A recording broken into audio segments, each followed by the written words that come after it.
Hello and welcome. We're all trying to make some of life's biggest decisions, right? Well, today we're going to dive into a framework that can help. It's all about figuring out your core values so you can actually chart a clearer course for your future. Let's get right into it. It really all starts with this, doesn't it? A question that probably sounds familiar to a lot of us. Where do I go from here? What am I supposed to do? I mean, whether you're choosing a career, a partner, or just trying to figure out your very next step, that feeling of being at a crossroads is pretty universal. But here's the twist. The map you're looking for, it isn't out there somewhere.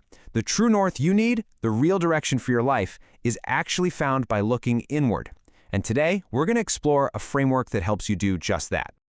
Okay, so let's talk about these crossroads in life. Every major decision can feel just like one, but the path you end up choosing, it's not random. It's actually guided by this sort of invisible force, your personal values.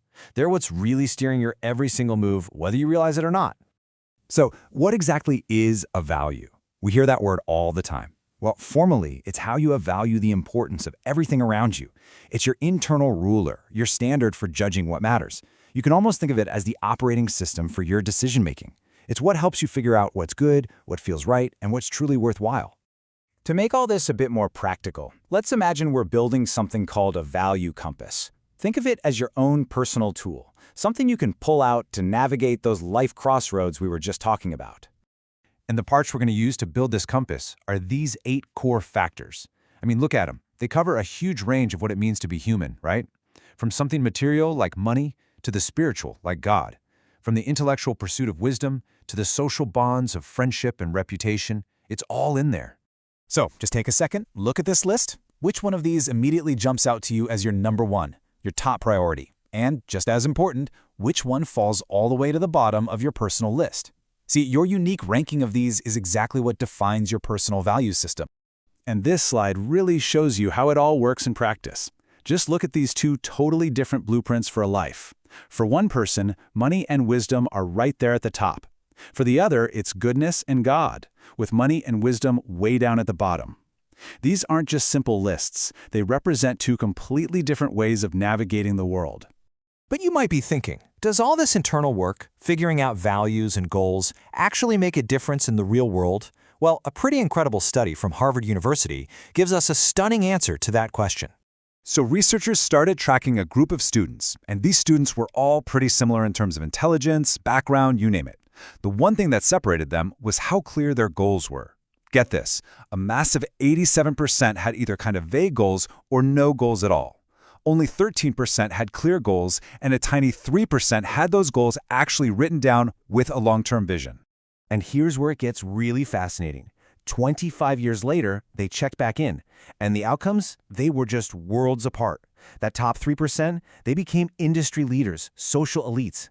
The next 10%, successful professionals. But the vast majority, that 87% with the fuzzy goals, they ended up in the middle or lower middle class, with a lot of them feeling pretty dissatisfied with life. It's just proof that knowing what you value and where you're going has a huge, tangible impact on your life.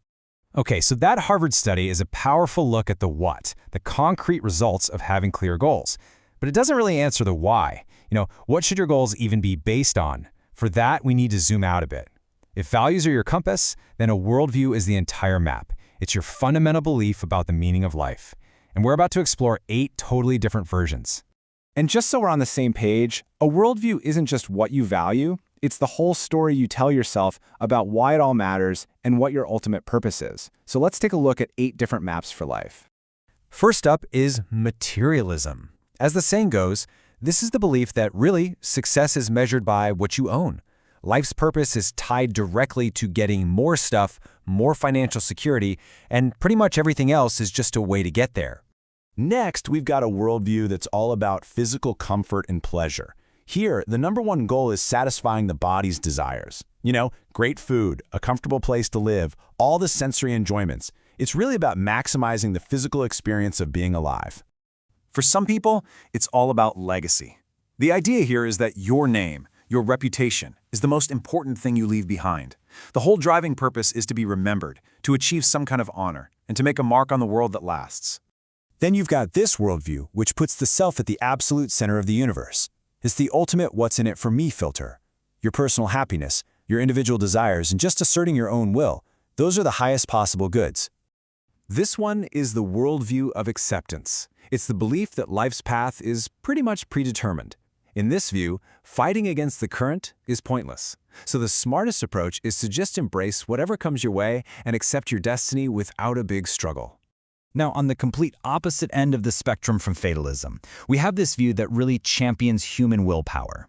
This is the belief that we are the captains of our own ship. It says that we, and only we, create our own destiny and happiness through our own efforts. And here's the worldview of dedication. You know, like a candle burning itself down to give light, this view finds meaning in complete service to other people or a cause. The whole purpose of life is to contribute to something larger than yourself, often at a great personal cost. And finally, there's the spiritual worldview.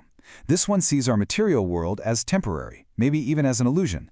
The real goal isn't found here at all, but in trying to transcend this reality, to seek enlightenment or connect with a higher spiritual plane. So, we've looked at the building blocks, those 8 factors of value, and we've just walked through 8 very different maps or worldviews. Now for the final step, putting it all together to build your own. But what's really important to remember is that these aren't just rigid boxes you have to pick from. The real key here is to synthesize, to pull elements from different worldviews that resonate with you and create your own unique, personal philosophy that actually works for you. And that right there brings us to the final and most important question. After exploring all these values and all these worldviews, the challenge is now yours. This isn't just some intellectual exercise. It's a real call to action, to build your own compass and to draw your own map. The only question left is, what's in yours?